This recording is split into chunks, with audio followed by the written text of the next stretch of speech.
Hey everybody! We're back with chapter 4 of Stone Fox. The next chapter is called The Reason. Get over here! The voice cut through the air like the twang of a ricocheting bullet. Little Willie had never heard a voice like that before. Not on this farm. He couldn't move. But Searchlight sure could. The owner of the voice barely had time to step back into the house and close the door. Searchlight barked and snarled and jumped at the closed door. Then the door opened a crack. The man stood in the opening. He was holding a small derringer and pointing it at Searchlight. His hand was shaking. "Don't shoot!" Little Willie yelled as he reached out and touched Searchlight gently on the back.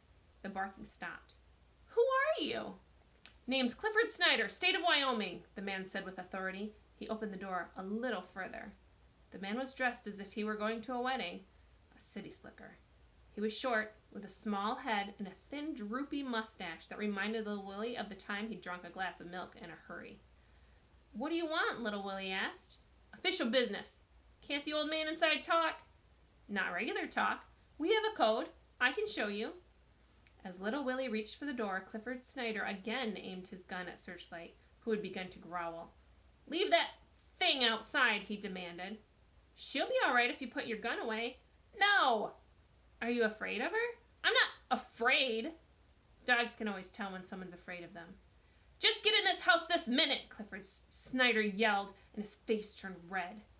Little Willie left Searchlight outside, but Clifford Snyder wouldn't put his gun away until they were all the way into Grandfather's bedroom, and then he insisted that Little Willie shut the door. Grandfather's eyes were wide open and fixed on the ceiling. He looked much older and much more tired than he had this morning. "You're no better than other folks," Clifford Snyder began as he lit up a long, thin cigar and blew smoke toward the ceiling. "And anyway, it's the law, plain and simple." Little Willie didn't say anything.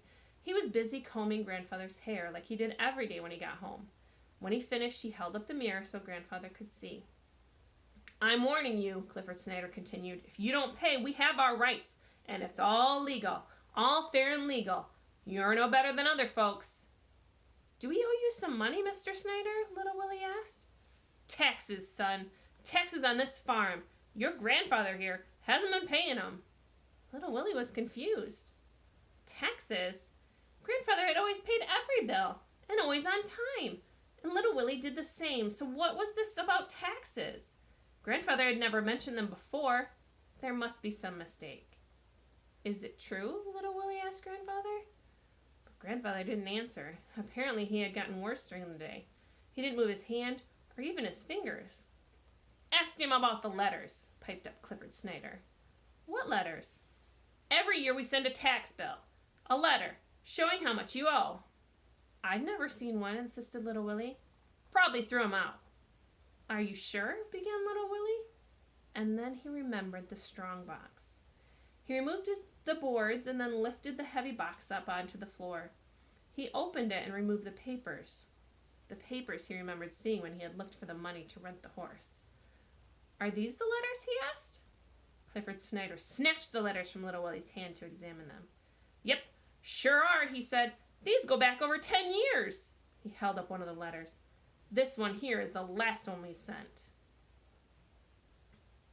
Little Willie looked at the paper. There were so many figures and columns and numbers that he couldn't make any sense out of what he was looking at. "How much do we owe you, Mr. Snyder?" "Says right here, clear as a bell." The short man jabbed his short finger at the bottom of the page. Little Willie's eyes popped open. $500? We owe you $500? Clifford Snyder nodded, rocking forward onto his toes, making himself taller. "And if you don't pay," he said, "I figure this here farm is just about worth—" "You can't take our farm away," Little Willie screamed, and Searchlight began barking outside. "Oh, yes, we can," Clifford Snyder said, exposing his yellow, tobacco-stained teeth. That's where we'll end this time. See you next time.